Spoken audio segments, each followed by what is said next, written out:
All right, so let's talk about Kaggle. Okay, so are you guys good if we talk about Kaggle then? Yeah. All right. So first of all, thank you all for people who participated. Great job. This was. I hopefully you guys had a good experience with this. I hope you guys enjoyed it and everything like that. Those people who maybe didn't have the time to participate in it, that's perfectly fine. This was a fun little extra thing. Just real quick, just initial impressions. Would you guys like to do something like this again in the future? Like maybe start of next module? Like, give me a thumbs up if you guys like, yeah, I'd like to do that. I see some head. So, okay, cool. All right, so for the most part, I think people kind of enjoy it. So maybe this is something we can have, maybe go like a little bit longer than like a week and a half. Maybe have it kind of extended like over, I'm thinking like module 3, we can do a Kaggle competition over module 3 as we're kind of going through. And it can be something that you guys can kind of practice out the new stuff we're learning. I think that especially would be fun because mod 3, we're going to learn about other machine learning algorithms. So you can apply different machine learning algorithms to the same Kaggle competition and kind of see how those compare and everything. But hopefully you guys kind of felt that this was useful and kind of a good way to kind of practice, especially if you had teammates and everything. One thing I kind of want to note is kind of show you guys a little bit of like, the evolution of like public leaderboard versus private leaderboard, because I think it's really interesting and it shows a lot about like overfitting and underfitting. So this is the public leaderboard, which you guys saw the whole time. Like you would make your predictions off the training data, right? And then you would train off of the training data and then make predictions off the test set, right? And so 80% of the test set was in this public leaderboard. And then 20% randomly generated, right, was put in the private leaderboard, right? But you made predictions for all 100% of that test set, right? And so what happened here, which is kind of interesting, is that we see people's scores, right? And, these are just, this is 80%, is that we saw that like the team JM over here got, you guys all got really close to each other, by the way. But 26.578, right, was your root mean squared error. But when we looked at the private leaderboard, which was only shown, it's always been calculated, but it was only shown once the competition finished. So you can see that actually, like Team Jam actually went down, one spot. Actually, even KNS Airbnb went down a spot too. So what's interesting about this is that you can kind of see a little bit of like this overfitting over on top of the test set. So you guys never really got to see what exactly was working well in this test set. You just knew this was the score. And so you guys did, like for example, Team Jam here did 8 entries, right? Which is good, right? You tried 8 different times, submit 8 different predictions. Maybe some of them didn't do as well. Maybe some did better than before, right? But you could see, your goal is to get a better and better score. So what could have happened, and I'm not saying this necessarily happened, but it's a thing that you'll see very common in Kaggle competitions, and it's kind of related, like a good parable to like how you should treat your test sets, right? Is if you keep testing against, like going against your test set, right? And seeing how well it does every single time, you'll get better and better scores on, this test set. But if you then apply it to some new data set, if you started overfitting onto this data, even though you didn't see it, but you're trying to get a better and better score, you might actually end up doing worse on data you've never seen before. And this is why that test holdout set is so important to like only look at the test holdout until like the very, very end, until basically you're ready to deploy. Otherwise, you might be overconfident in how well you do. And you can see that drop down after here. Not necessarily saying that's what happened here, but you'll see this very common Kaggle competitions where literally someone is like the top score and they drop down to like the 8th place because basically they were overfitting on the test set. They weren't generalizing really well. And so one way to prevent this, right, is always use your cross-validation. Use your cross-validation to help guide you. Basically, cross-validation is allowing you to make little simulations of your, like how well your model is going to generalize to data that's never seen before. So your cross-validation by itself isn't going to tell you, what, coefficients or, what kind of parameters you should use for the model, but it'll tell you on the architecture of this model, or at least it should hopefully, simulate basically, well, if I train off of 4/5 of the data, what happens if I have this 1/5 that's never seen? Is it going to do well or not? And then doing that with different 1/5s, right? So the first fold you'd have 1/5 of this test set and see how well it did. And the second fold have a different 1/5, right? And test against it. And the idea there, what you want to see in cross-validation again is you ideally want your, root mean square, whatever your score is, to be as good as possible. So low error, good scores, right? So hopefully those are like, hopefully small errors. But then also you want to see your standard deviation across those cross-validation sets, right? Is that those values should be relatively close. So your standard deviation across the k-folds should be relatively small. And if they're not, if there's a huge variance, then it might mean that you're overfitting on your data set, right? So your model might be too complex. So you might want to do things to reduce that complexity. In Mod 3, we'll talk about things like regularization and other techniques to reduce the complexity from a complex model. So think like if you have a model that's like interacting terms, polynomial terms, all these crazy amount of terms, it might be overfitting on what you think is actually, like it's being overconfident. The opposite might happen if you're underfitting. If you're underfitting, so think of like how my model, when I showed you guys my walkthrough, right? My model, my cross-validation, if I remember this right, was like pretty high. It was like 200 something, right? Like it's actually not that much higher than this course, but it was like pretty high on the cross-validation even. And that's because he's like, oh, I'm underfitting. I need a more complex model. And that's because I did really simple stuff. So it's always a balance between underfitting and overfitting. So cool. I wanted to point that out because this was pretty cool. I'll definitely share out the data for so you guys know what the actual answers are. You can test it out in the whole set if you really want. Unfortunately, I didn't define what public and private leaderboards are going to be. So I can't tell you what specific data is from this private versus your public. But at least I'll give you guys the whole data set here. I can download it and make sure to send it out to you guys. But yeah, I see a question from Andy or a comment. So do they test all the entries in the private leaderboard or the best one in the public one? Can you go more detail on that? So for example, Jan made 8 entries, right? And the best one was 265. Mm-hmm. For the private leaderboard, are they testing on all 8 of them or just the best one? Oh yeah, just the ones that you decide. So I think you would look something like you did my submissions. You had like a little mark that you could say use final score. So you can choose, I think it made it so you can choose up to 2 submissions. It would choose the best score that it would use these submissions. So use only 2 submissions that you decided on. And then it would use the best of these 2, if that makes sense. So in general, most people will choose the best scores from their public score. You wouldn't see this private score, you'd just see the public score. You'd probably pick like the best public score. But if you find from your cross-validation, maybe, for example, this model, these are the same thing, but maybe this model actually has a really low score. But in your cross-validation, you find your cross-validation wasn't quite right. Like maybe there's a high standard deviation, right? Meaning that maybe it's not generalizing really well. You might not choose this. You might decide, you know what, even though this technically was a better score, I think what I'm going to do is actually use this lower score because it generalized better. And that might actually give you a better private score in the end. Okay. Does that make sense? Yeah.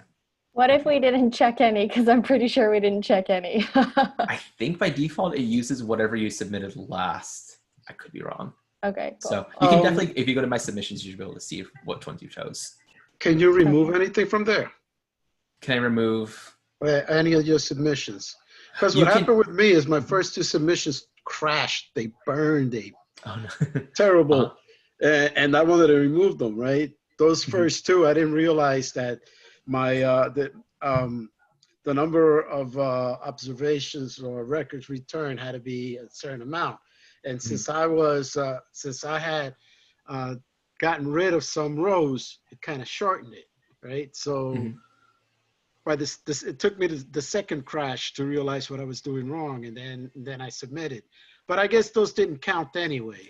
Yeah, it would only be the ones that actually went through. So if you submitted something that was like, let's say, junk or something, like it wasn't formatted well or something like that, it would never even get to the point where you could have it as a score. It showed up though. It shows up on the list. Both of them were on the list. Okay. With the, I just didn't. Obviously, nobody checkmarked those, but yeah. Yeah, I think as all in the end, because all these submissions are is literally just like a list of numbers. Like here's the ID, here's the prediction. Like if you can submit that, it's gonna Kaggle's gonna be like, all right, cool. Like I don't care how you got these. You could have just literally put these in one by one and I'll go for it.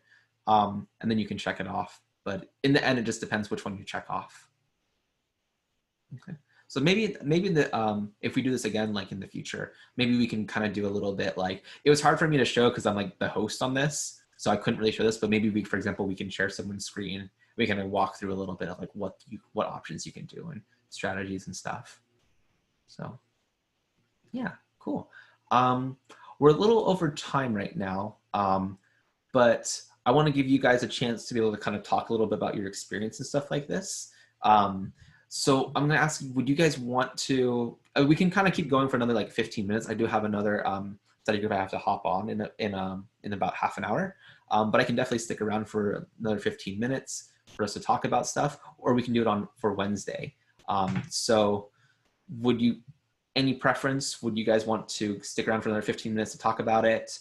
Or would you guys like to reconvene on Wednesday check-in? So option number 2. Ready, vote. 1 for today, 2 for tomorrow's check-in. All right, I only see like a couple numbers. I'm not sure. I think Mike isn't sure, right? It's like, okay, Mike would prefer Wednesday. Okay. So maybe tell you what, since we're kind of seemed a little uncertain, that's what I'm getting the feeling for. Maybe if the teams just want to quickly say just one thing that they learned from it or one thing they want to share, we'll kind of go around people who participated. One thing they want to share, and then on Wednesday we would go into deeper dive of like, like, hey, like how did this all go? What are things we'd want to look at in the future and stuff. Does that sound like a good idea? Yeah. Okay, so people who participated, you can talk individually, right? I know I didn't have you guys prepare anything ahead of time. What's one thing you'd like to share, one thing you learned from this experience? Yeah, go ahead. Whoever, unmute yourself and start talking. Okay, so mine was more of like a question, so maybe we can get into this later, but like the R squared was so low, and like I just want to know like what to do like in that scenario. Yeah, that's all. Yeah, so that's like a good point. 0.139 and like, ours 1, like, so like what the heck? Yeah, and this might be because maybe you're like you're saying when you saw your data, right, it was doing really well. Is that what you're saying? No, I'm saying the R, yeah, like on ours, it's like the R squared was only like 0.139. Oh, okay. So like really so bad, basically. Right? Yeah, really bad, basically. Yeah, and so some of this can just be the nature of stuff. So sometimes people like, that's a really low one, but like even like in any form, like the R squared value can be relative, right? Is that some domains up R squared of 0.4 is like amazing. You're like, oh my gosh, we can explain 40% of the variance. This is amazing. This is like better than anyone's ever done. And other places are like, hey, if you don't have at least 0.95, like go home, like it's not even worth, people looking at. So we can definitely talk a little bit about, what do you mean? Like, what do you do with this information? And from what I have on here, I think what it ends up being is that there's a high variability of this data set. And also I took us out some features that might be really useful. And also linear regression might not be the best way to go because linear regression relies on the fact that these are independent from each other. So maybe there's more information in here that really is not there. Plus, think about it this way, you probably need to see some pictures, right? Like if you were kind of, as a person trying to see if I want to book this Airbnb, you probably want to see some pictures, right? So, maybe not all the information, not all the features that could be used to make predictions are here. Maybe there should be extra information that just isn't available in the data set, which happens all the time too. So maybe you really can expect very high R squared. But we'll talk about ways we can increase this in the future. Thanks. Cool. All right, who'd like to go next? Share just one thing they learned or one thing they want to share to the group or even a question that they might want to look at in the future.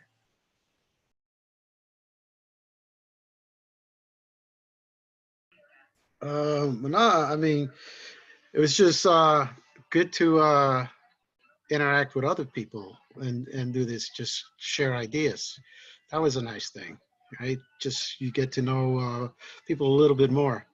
And the other thing is, it does add a little element when when it's a competition, right?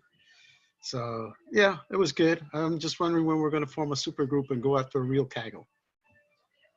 Yeah, definitely. No, that's good. And I'm glad you guys were able to kind of like, use that team opportunity to like work with other people. Because in most cases, you're not going to be the only person in your data science, team. You're probably going to be interacting with people. And it's also good at this early stage too, to kind of see how people work and like, learn from each other and stuff like this. And I think hopefully that was a good experience. And yeah, if you guys ever want to, you guys are free to, like, you know, especially if you guys are getting closer to like feeling pretty good, you can join these competitions that can actually, you can win money even for it and stuff.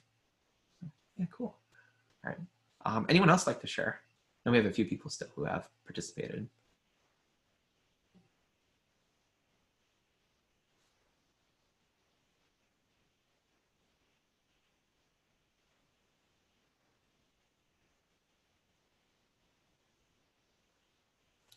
While there's silence, can I just ask again? Okay. So with the Kaggle competitions, so are they basically incentivizing, like they want a model to solve something, and so they're like incentivize it? Is that Yeah, what's happening? that's basically what it is. It's that the idea there is that, like, I'll just quickly go in here, and it's okay. We don't have to keep sharing, right? Like if people want to share, they don't have much to say. Let's say, for example, these other competitions and stuff like this.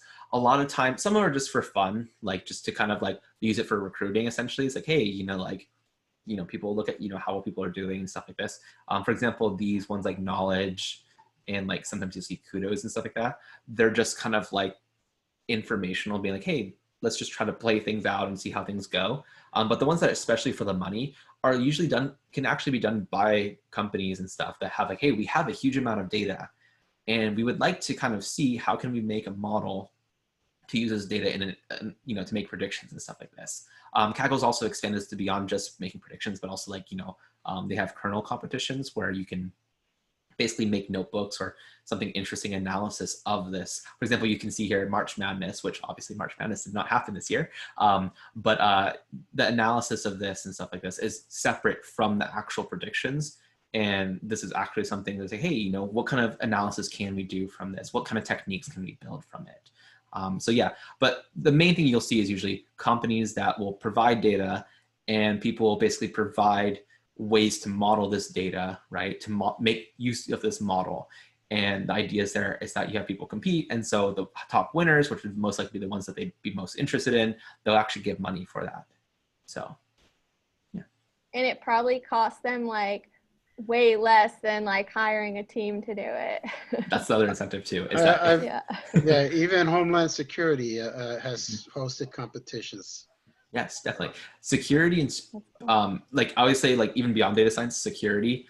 There's a lot of companies that will, they're like bug bounties. If you find bugs, hacks, and stuff like this to break their system, they will actually pay you money, because what they want is they want people to be incentivized not to break into their system and then cause havoc and, you know, do illegal means to like try to make money off of it. They would rather pay you some money, right?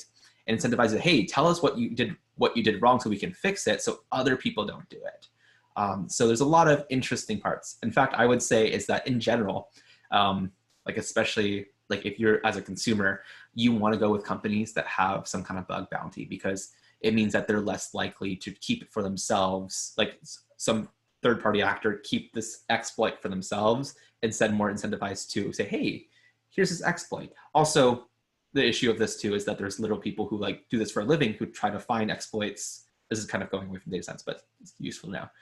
People who actually spend time to find exploits and will tell a company, hey, you have an exploit here. You should probably fix this, but I won't tell anyone, just so you can fix it first, and then I'll let people know, you know, and say, oh, you fixed it.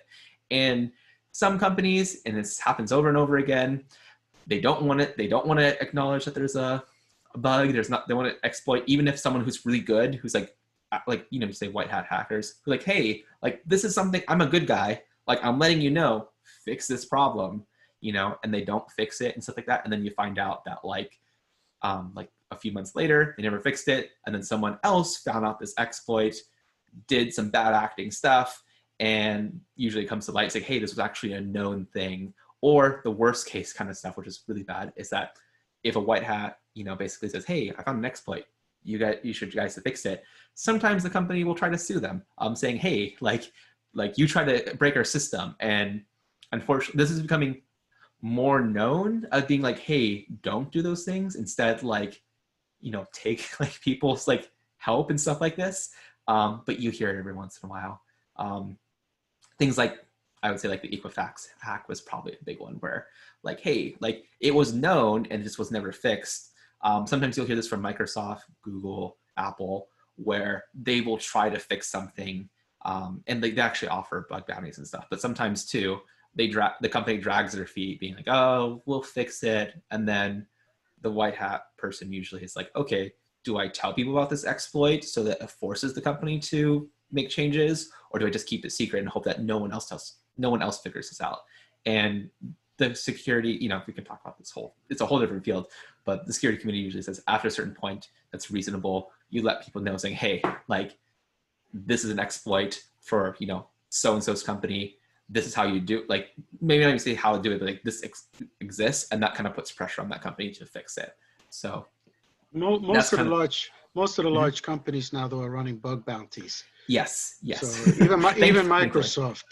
Oh yeah, definitely. So, Microsoft, Google, Apple. Mhm. Apple is famous for a long time didn't offer certain bounties. For example, like jailbreaking iPhones and stuff like that, where people then were incentivized to do things to Apple phones essentially and keep that to themselves and not really tell Apple about it. They have changed that policy since then. But even Microsoft, who does offer bug bounties, sometimes, and every company's guilty of this at some level, might drag their feet for a while. So like, they'll offer bug bounties, but they won't fix it. And maybe some white hat hacker is like, you know what, like, you need to get this done. Ever since Patch Tuesdays became such a big thing, it's like they have to do it, right? Because for anybody who don't know, Microsoft puts out their patches on a Tuesday, and all the hackers are out, looking at what they fix and what they might have opened up on that date.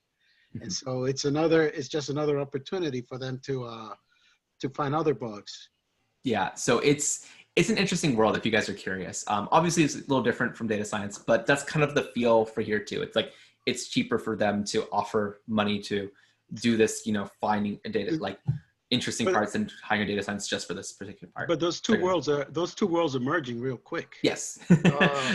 Data science and cybersecurity are just like, they go together, really. Yeah. One of the companies I'm interested in is called White Hat. And what they do is hire data scientists and, data engineers and so on, in order to use data science, machine learning, basically, for a whole lot of detection. So yeah, it cool really stuff. has like evolved a lot, and it's because data basically brings up more knowledge and power, essentially. So you can do, like, we have seen an increase in how you can do these more sophisticated exploits and stuff, partly because of AI and data science and stuff, being able to observe, certain things. This is one of those things, for example, I won't keep going into this direction too long because I do have to head out, but what's it? Spectre, which was, oh my gosh, there's been so many in the past like few years, but with Intel chips, if I remember this right. And one of the things about it, it's actually a very complex way, like, it's not an easy thing to just very quickly, like, oh, you can just see someone's password. It's based on how quickly I won't go into full details, but basically how quickly this chip can look up information, and you can derive information from that based on how long it's taking and stuff like that. And that's a very data intensive, very like sophisticated understanding of how this works. And so a lot of it is, I personally haven't looked at the paper itself, but from my understanding is that they did take a lot of like effort in analyzing this information to get that exploit. So yeah. It's sort of a side channel attack. Yeah. It's a very complex one. My favorite explanation of it is as if it's a librarian. If you go bring in a book and you're bringing back a book from like you checked out a book and you bring it back to the library, right? And the librarian, give it to the librarian. The librarian says, okay, let me put this away. And they put it off to the side. And then you're the attacker right behind that person who turned in. You don't know what book they turned in. But if you can guess the right book, the librarian like gives it to you right away. Like, that someone recently just checked back that book. So you now know, something about that person that had come in. And it's kind of done with chips. It's obviously much more complex than that. But that was like the best analogy I've heard about it. But this is why like all these like exploits are starting to get a little more complicated to like talk about, because they're not simple like logical failures. They're a little more intense and stuff like this. But yeah. Anyway, all right. I know I'm kind of past past my pass point. We'll end it here and everything. No, tomorrow, right, Wednesday check-in, we have it at 5:30 p.m. Eastern time. And we'll talk more about Kaggle stuff. If you guys want to, for the teams who participated, be able to bring the notebooks too, if you guys want to share that with, I mean, you guys can do that on Slack, but feel free to share what you guys did, and you can see a little bit of like how people, you know, proceeded in their like predictions and stuff, and you can talk about it. Okay, cool, everyone. Well, take care, and I will hopefully see you all tomorrow. Thanks. See you tomorrow. Take care.